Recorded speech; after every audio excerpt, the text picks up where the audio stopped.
Cette vidéo est un extrait de ma formation sur la programmation et le langage C. Si vous souhaitez en apprendre un peu plus, vous avez tous les liens dans la description.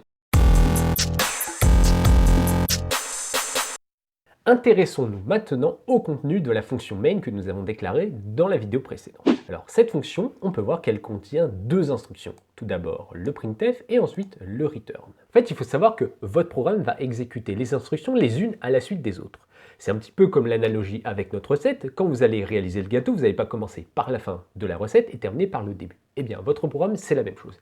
Il va donc exécuter les instructions les unes à la suite des autres, en commençant par printf et ensuite return 0. Revenons alors à la ligne numéro 6, qui fait appel à la fonction printf. Donc nous avons vu dans la vidéo précédente la déclaration d'une fonction qui était notamment la fonction main, et ici nous sommes en présence de l'utilisation d'une fonction qui a été déclarée ailleurs. On peut voir d'ailleurs que dans notre fichier main.c, il n'y a pas cette fonction printf qui est déclarée de la même façon que notre fonction main.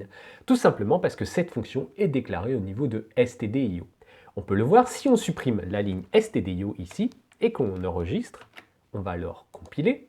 Et on peut voir notamment qu'il nous dit ici qu'il ne connaît pas la fonction printf. Il nous conseille même d'inclure le fichier stdio. Eh bien, nous allons remettre alors ce fichier stdio, puis nous allons recompiler. On peut voir alors que l'erreur a disparu. Alors comment fonctionne l'appel ou l'utilisation d'une fonction? Eh bien, c'est très simple. On va tout d'abord indiquer le nom de la fonction que l'on souhaite utiliser, puis mettre entre parenthèses les différents paramètres qu'il faut lui donner pour qu'elle fonctionne correctement. Alors c'est quoi un paramètre exactement? Eh bien en fait, c'est une information que l'on va donner à notre fonction pour qu'elle puisse adapter son comportement à notre besoin. Par exemple, ici, printf est une fonction qui va nous permettre d'afficher un message à l'écran. Mais quel message doit-elle afficher? Eh bien justement, c'est le paramètre qu'on va lui donner qui va correspondre au message qu'elle doit afficher tout simplement. Et ici, ça va être le texte « Salut ». Pour reprendre l'analogie avec notre recette de gâteau, imaginons finalement une fonction qui s'appellerait « mélanger ingrédients » et qui aurait pour objectif de mélanger donc des ingrédients comme son nom l'indique.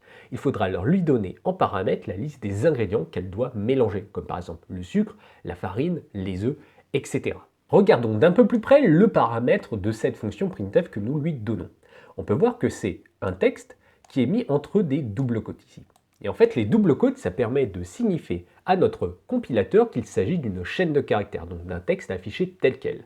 Si on retire les quotes ici, on peut voir que la couleur va changer, tout simplement parce qu'en fait notre compilateur va tenter d'interpréter le texte salut comme étant du code C. Mais ce n'est pas ce que nous voulons.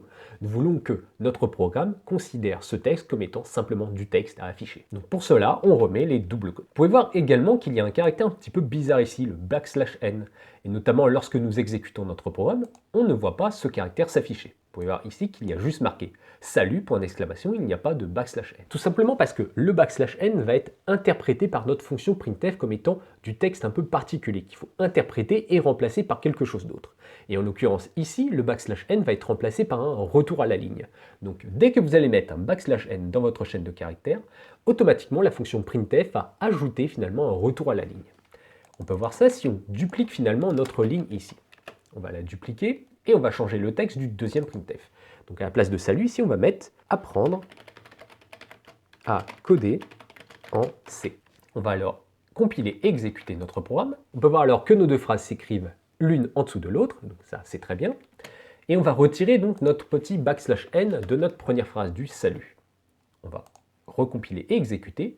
Et cette fois-ci, vous pouvez voir que notre texte, enfin en tout cas nos deux phrases plutôt, vont s'afficher sur une seule et même ligne, tout simplement parce qu'il n'y a plus le \n qui va être remplacé par un retour à la ligne. Remettons alors le \n, et je vais vous montrer un autre caractère spécial qui est le \t, que l'on va ajouter ici. Notre fonction printf va alors tout simplement remplacer le \t par une tabulation. Essayons cela, on enregistre, on exécute notre programme, et on peut voir alors que salut s'écrit à la première ligne de façon tout à fait normale. Ensuite, on peut voir que le apprendre à coder en C s'affiche avec une petite tabulation au début. Vous pouvez voir que le point commun entre ces deux caractères spéciaux, c'est le fameux \. En fait, on appelle ça le caractère d'échappement. Il va nous servir notamment à beaucoup de choses. Par exemple, si vous voulez afficher des doubles quotes dans votre texte que vous allez afficher. Si vous voulez par exemple mettre C entre doubles quotes. Si vous faites comme cela, vous pouvez voir qu'il va y avoir un petit problème. Ici, le C va être interprété comme étant du code, alors que ce n'est pas le cas. Alors comment peut-on faire? Eh bien tout simplement en utilisant notre fameux \, devant les doubles quotes que l'on souhaite interpréter comme étant simplement un caractère double quote à afficher à l'écran. On peut alors enregistrer, compiler, exécuter, et nous avons bien alors les doubles quotes qui sont affichés dans notre message. De même, si vous souhaitez afficher le caractère backslash à l'intérieur de votre chaîne, il faut indiquer le caractère backslash devant celui que vous souhaitez afficher. Je sais que ça peut être un petit peu bizarre au début, mais vous allez très vite vous y faire. On peut alors enregistrer, exécuter, et là nous allons avoir un seul backslash qui va s'afficher et non deux. Nous avons donc vu dans cette vidéo l'utilisation de la fonction printf, et notamment le fait de passer entre parenthèses un paramètre qui est la chaîne de caractères que l'on souhaite afficher à l'écran. Et cette chaîne, il faut l'indiquer avec des doubles quotes pour délimiter le texte que l'on souhaite afficher à l'écran. Nous avons donc vu l'intégralité des lignes qui constituaient finalement notre fichier main.c. Et nous allons voir maintenant d'autres notions complémentaires sur la création d'un programme de base en C. Vous trouverez dans la description tous les liens et ressources utiles pour cette vidéo. N'oubliez pas de me laisser un petit commentaire et un pouce bleu, ça fait toujours plaisir. Je vous dis à bientôt pour une prochaine vidéo Codeur Pro. A plus!